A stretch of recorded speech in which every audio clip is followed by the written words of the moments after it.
Welcome back. We're going to start this week's program as the media and the American people wonder if Deputy Attorney General Rod Rosenstein has really caved to the sophomoric demands of Putin's puppet, Donald J. Trump, and his ventriloquist dummy, Rudy Giuliani, in their gross overstepping of presidential authority and illicit demands to see the very evidence that the Justice Department has against him and his criminal enterprise. Giuliani's absurd claims that this illicit demand came from Trump acting in his capacity as president, not as the subject and likely target of the Mueller investigation, saying that he wants to make sure that the relevant members of Congress get a chance to see what they're entitled to see. Well, let's think about that. Relevant members of Congress?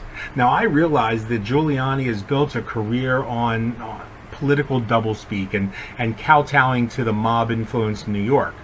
But relevant members of Congress would necessarily have to include the majority and minority leaders, full stop. And yet we know that the minority leaders, the Democrats as a whole, have not been invited to this special viewing, if you will. Yet this banana republic continues to think that it can get away with only inviting those to the table who are themselves, at the very least, subjects of the investigation. Now, I'm not really qualified to state in depth what I believe to be a monumental violation of the separation of powers in this matter. There are other people who are much more qualified to discuss that. But with an illegitimate president, and let's be absolutely clear about that, this is an illegitimate president, as former DNI James Clapper specifically verified last night on Rachel Maddow's program, with an illegitimate president making demands on what he calls his Justice Department. He's demanding to see evidence and reports that he should never have legal access to until after he's formally charged. This move undermines the investigation. It flies in the face of justice itself.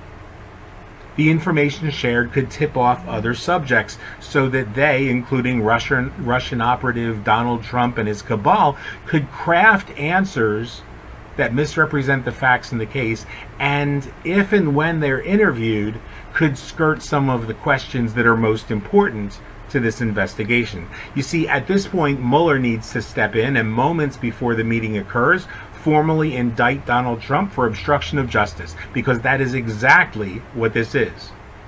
To quote Professor Lawrence Tribe, law enforcement cannot work if an investigation subject can demand to see the investigator's confidential notes before being charged. And the rule of law is dead if the president gets to do that and to order the investigators around. And that, my friends, is exactly what we're seeing happen. But I would like to propose a slightly different perspective, if you will. Just humor me for a few minutes. And this perspective is predicated upon a few well-established facts that I think most of us will easily agree upon. The first is that there are few, if any, persons more capable and qualified than Robert Mueller, and that Rod Rosenstein has recently made a very specific point to declare that the Justice Department would not be extorted.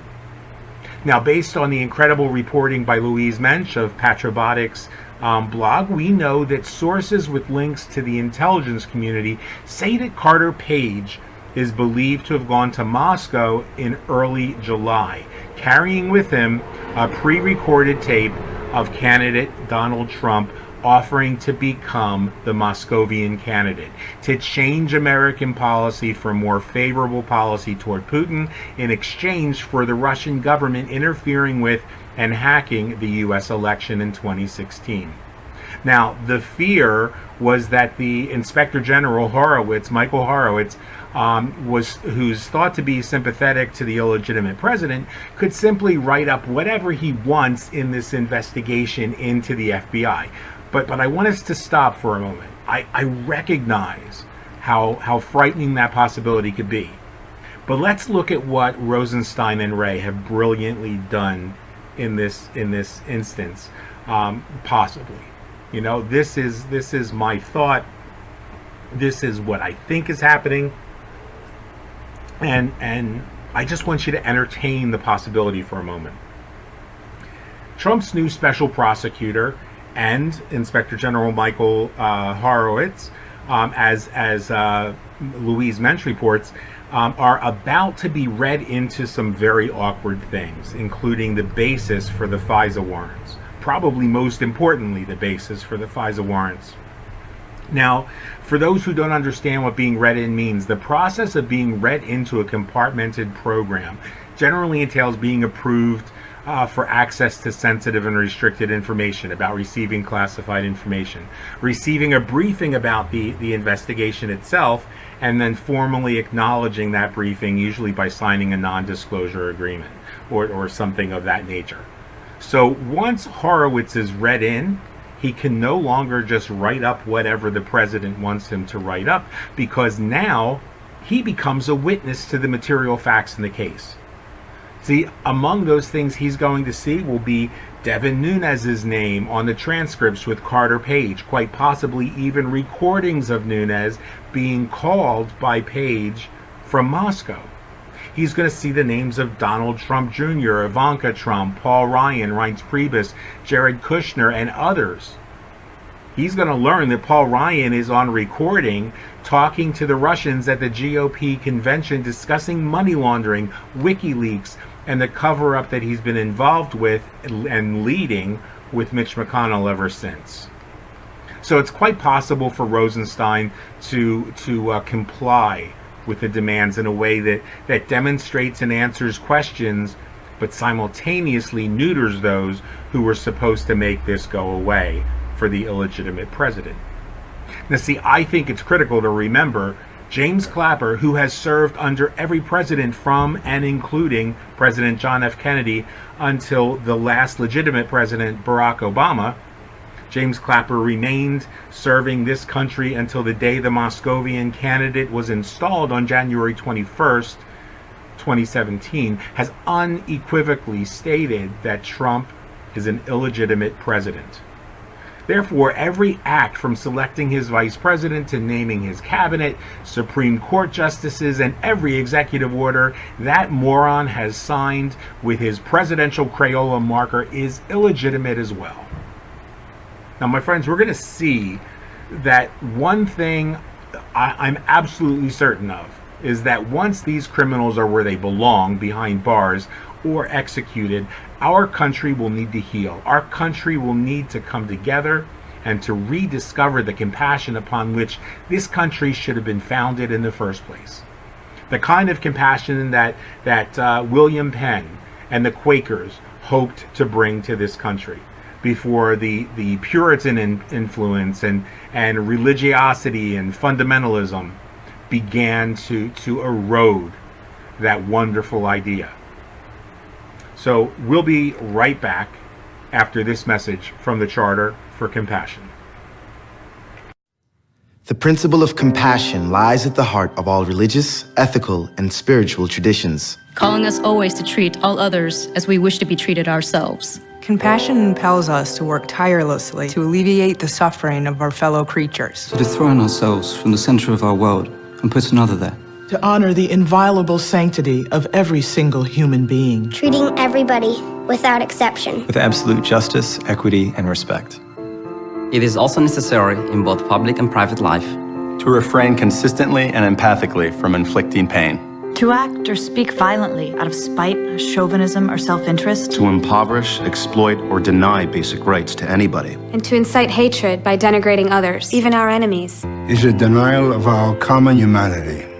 We acknowledge that we have failed to live compassionately. And that some have even increased the sum of human misery in the name of religion. We therefore call upon all men and women to restore compassion to the center of morality and religion. To return to the ancient principle that any interpretation of scripture that breeds violence, hatred, or disdain is illegitimate. To ensure that youth are given accurate and respectful information about other traditions, religions, and cultures. To encourage a positive appreciation of cultural and religious diversity. To cultivate an informed empathy with the suffering of all human beings, even those regarded as enemies. We urgently need to make compassion a clear, luminous, and dynamic force in our polarized world. Rooted in a principled determination to transcend selfishness. Compassion can break down political, dogmatic, ideological, and religious boundaries. Born of our deep interdependence, compassion is essential for human relationships and to a fulfilled humanity. It is the path to enlightenment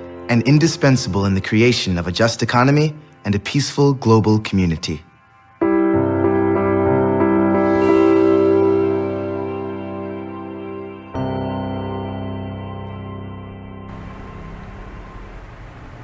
In my final remarks today, I want to point out the gross injustices that we've also seen, happening today in the NFL, as the NFL unanimously adopted a policy requiring all players on the field to stand for and salute the flag and its racist national anthem.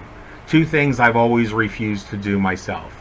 Now, my sincere hope is that the ACLU will get involved and that every player will join in a class action suit against the NFL for infringing upon their First Amendment rights, whether they choose to kneel or not. They do not kneel for any other reason than to take a stand for racial justice, to make a statement against the abuse of power, to reinforce their essential freedom of speech as protected by the U.S. Constitution. The Resistance Report kneels with those athletes who kneel in recognition of racially motivated violence, incarceration, and murder. We kneel with them in recognition of the abuses of power that occur, in which benefits are gained through exploitation, through cover-up of crimes committed by elected and law enforcement officials, and by the imposition of a theocratic moralism by the prevailing terrorist and Russian-controlled Congress. America's last legitimate president and true leader, Barack Obama, reminds us, change cannot come if we wait for some other person or some other time.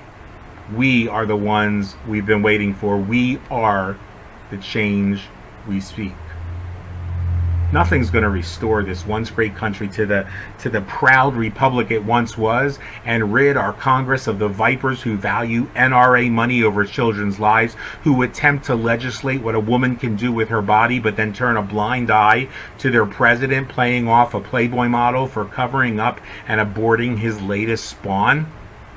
Nothing can bring the change we need faster and more effectively than 75 million millennials with a vote. We're coming for you and your criminal enterprise, Donald Trump, and you'll be finished when you least expect it.